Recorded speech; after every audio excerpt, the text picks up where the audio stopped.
જય માતાજી મિત્રો, પોંસો પાટણ નાકા ગામમાં છોકરા પકડનારી ગેંગ ઝડપાઈ છે. એટલે આપણા છોકરાને કાળજી રાખો મિત્રો. નિશાળે જતું હોય ત્યાં તેને સ્કૂલમાં મૂકવા જાઓ. અને સાહેબોને મારી નમ્ર વિનંતી છે કે દરેક શિક્ષકને કે રિસીટમાં છોકરાઓને બહાર ન નીકળવા દો, તો સાહેબો સારું રહેશે. એ ભગવાનને પ્રાર્થના કરીએ આવું કોઈ સાથે ઘટે નહીં, પણ છોકરાઓનું ધ્યાન રાખવું જોઈએ. જય માતાજી. પાટણમાં છોકરા પકડવા વાળી ગેંગ ઝડપાઈ, સાવધાન થઈ જજો. આ વિડીયોનું સત્ય શું છે મિત્રો? 2 દિવસથી સોશિયલ મીડિયામાં એક વિડીયો વાયરલ થઈ રહ્યો છે. એમાં તમે ક્યાંક ને ક્યાંક સાંભળ્યું હશે કે પાટણ વિસ્તારમાં એક છોકરા પકડવા વાળી ગેંગ ઝડપાઈ. તો આખરે આ વિડીયોનું સત્ય શું છે? શું ખરેખર અત્યારે હાલ છોકરા પકડવા વાળી ટુકડી આપણા ગુજરાતના પાટણ શહેરના આજુબાજુ વિસ્તારમાં જોવા મળી છે કે કેમ?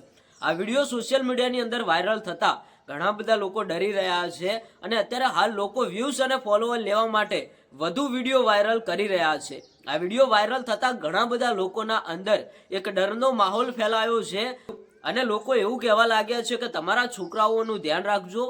અત્યારે હાલ આપણા પાટણ વિસ્તારની અંદર છોકરા પકડવા વાળી ગેંગ ઝડપાઈ છે. તો મિત્રો, આ વિડીયો સોશિયલ મીડિયામાં વાયરલ થયો, તો હવે આનું સત્ય શું છે? શું ખરેખર જે આ વિડીયો વાયરલ થઈ રહ્યો હતો એ વિડીયોમાં જે લોકો હતા એ શું ખરેખર છોકરા પકડવા વાળા હતા? મિત્રો, આમાં ક્યાંક ને ક્યાંક આ વિડીયો વાયરલ થતા ઘણા બધા લોકોએ એવું કહ્યું કે જે લોકો અત્યારે પકડાયા હતા એ કોઈ છોકરા પકડવા વાળા નતા. એ તો એમના કોઈ સગા સંબંધી કે એમની કોઈ દીકરી ખોવાઈ ગઈ હતી, એમને શોધવા માટે આવ્યા હતા અને લોકોએ ભેગા થઈને એવું કહી દીધું કે છોકરા પકડવા વાળા આવ્યા. એટલે બધા લોકો ભેગા થઈ ગયા, એમની સાથે મારપીટ કરવા લાગ્યા અને આખરે એમને પકડીને પોલીસને સોંપ્યા. એ બહુ સારું કામ કર્યું. પણ પહેલા મિત્રો શું થયું, અત્યારે હાલ સોશિયલ મીડિયાની અંદર એક ટ્રેન્ડ ચાલી રહ્યો છે. અમુક લોકો મિત્રો વિડીયો વાયરલ કરવા માટે એ વિડીયો ઉપર એવું લખે છે કે છોકરા પકડવા વાળા આવ્યા આ ગામની અંદર, આ જિલ્લાની અંદર કે આ તાલુકાની અંદર. એવા વિડીયો સોશિયલ મીડિયામાં ખૂબ જ વાયરલ થઈ રહ્યા છે. મિત્રો, આપણે પહેલા સત્ય જાણવું જોઈએ કે શું ખરેખર એ લોકો છોકરા પકડવા વાળા છે કે કેમ? કારણ કે અત્યારે હાલ લોકો આ ટ્રેન્ડનો દુરુપયોગ કરી રહ્યા છે. અત્યારે હાલ કેવું થઈ રહ્યું છે, આમાં ભાઈ કોઈ ગરીબ લોકો પણ ફસાઈ રહ્યા છે. એ બિચારા દેખાવમાં ગરીબ લાગતા હોય, કોઈ ગામની અંદર ફરતા હોય, તો આપણે ડાયરેક્ટ એવું ના કહેવાય કે આ છોકરા પકડવા વાળા છે. આપણે પહેલા સાબિત કરવું જોઈએ. આવું અત્યારે હાલ ઘણા બધા ગરીબ લોકો સાથે પણ થઈ રહ્યું છે. આમાંથી ક્યાંક ને ક્યાંક આ પાટણનો જે વિડીયો વાયરલ થઈ રહ્યો છે એમાં પણ એવું જાણવા મળ્યું છે પોલીસને સોંપી દેવામાં આવ્યા છે. પણ પહેલા મિત્રો, આપણે કોઈ પણ જગ્યાએ જો વિડીયો ઉતારતા હોય તો પહેલા આપણે ડાયરેક્ટ એવું વાયરલ ન કરી દેવાય કે છોકરા પકડવા વાળા આવ્યા. મિત્રો, એમને પણ નુકસાન થાય, આજુબાજુના લોકોના વિસ્તારની અંદર પણ એક ડરનો માહોલ રહે કે શું ખરેખર આપણા વિસ્તારની અંદર છોકરા પકડવા વાળા આવ્યા છે કે કેમ?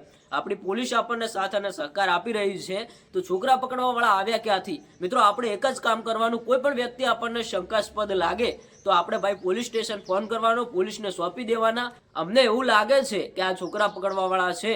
મિત્રો, જો કદાચ સાચું હશે તો પોલીસ સાબિત કરી બતાવશે. પણ આપણે ભાઈ ડાયરેક્ટ કોઈને પકડીને એવું ન કહેવાય કે છોકરા પકડવા વાળા આવી ગયા. કદાચ એ લોકો બિચારા ગરીબ હોય, કોઈ એમની મજબૂરી હોય, તો અત્યારે હાલ લોકો એમની મજબૂરીનો ફાયદો પણ ઉઠાવે છે. કોઈ પણ એક માણસ એવું કહેશે કે છોકરા પકડવા વાળા આવ્યા તો બધા લોકો એના ઉપર પડી જશે, મારપીટ કરશે અને આખરે બિચારા સાચા હશે પણ કોઈ સાંભળશે નહીં. આખરે મિત્રો, આપણે જો પોલીસને ફોન કરી દઈએ અને પોલીસને સોંપી દઈએ તો પોલીસ જે સાચું હશે એ નિર્ણય કરશે. આ વાત ઉપરથી તમારું શું કહેવું છે? 2 શબ્દો કોમેન્ટની અંદર જણાવતા જજો.